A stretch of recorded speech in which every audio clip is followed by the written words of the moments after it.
ரொம்ப டயர்டா இருக்கு. இயற்கையான டேட்ஸ், பாதாம், பிஸ்தா, கேஷு அண்ட் ஹனி கொண்டு தயாரிக்கப்பட்ட லயன் டேட் நட் பைட்ஸ். இனிமே கண்ணை மூடிட்டு கடலை எண்ணெய் வாங்கலாம். ஏன்னா மந்த்ரா கடலை எண்ணெய் இதயத்தின் தயாரிப்பு. வறுக்க, பொரிக்க, ஏன் எல்லா சமையலுக்கும் மந்த்ரா தான். மந்த்ரா கடலை எண்ணெய், அபார ருசி, ஆரோக்கியமான உடல் நலம். 294 சட்டசபை தொகுதிகள் உள்ள மேற்குவங்க மாநிலத்தில் 2 கட்டங்களாக சட்டசபை தேர்தல் நடக்கும் என அறிவிக்கப்பட்டது.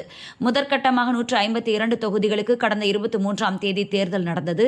மீதமுள்ள 142 தொகுதிகளில் 2ஆம் கட்ட தேர்தல் வரும் 29ஆம் தேதி நடக்கிறது.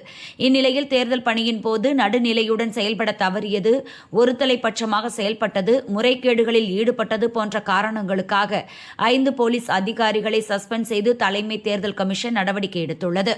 டைமண்ட் ஹார்பர் மாவட்டத்தில் பணியாற்றி வரும் IPS அதிகாரி Sandeep Karai, DSP Sajal Mondal, Diamond Harbour காவல் நிலைய பொறுப்பு ஆய்வாளர்கள் மௌசம் சக்கரவர்த்தி, அஜய் பாக் மற்றும் உஸ்தி காவல் நிலைய பொறுப்பு அதிகாரி சுபேச்சா பாக் ஆகிய 5 போலீஸ் அதிகாரிகள் சஸ்பெண்ட் செய்யப்பட்டனர்.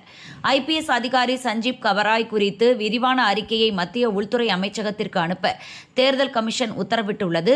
சஸ்பெண்ட் நடவடிக்கை மட்டுமின்றி தனக்கு கீழ் பணிபுரியும் அதிகாரிகளை சரியாக வழிநடத்த தவறிய டைமண்ட் ஹார்பர் மாவட்ட SP இஷானி பாலுக்கு தேர்தல் கமிஷன் கண்டனம் தெரிவித்துள்ளது. தேர்தல் பிரச்சாரத்தின் போது சமூக விரோதிகளின் அடாவடி செயல்பாடுகள் குறித்து போலீசார் உரிய நடவடிக்கை எடுக்கவில்லை என அரசியல் கட்சிகள் தேர்தல் கமிஷனில் புகார் அளித்தன. அதன் அடிப்படையில் 5 போலீஸ் அதிகாரிகள் சஸ்பெண்ட் செய்யப்பட்டுள்ளதாக தேர்தல் கமிஷன் வட்டாரங்கள் தெரிவிக்கின்றன. மேற்குவங்க போலீஸ் அதிகாரிகள் மீது தேர்தல் கமிஷன் நடவடிக்கை எடுப்பது இது முதல் முறையல்ல.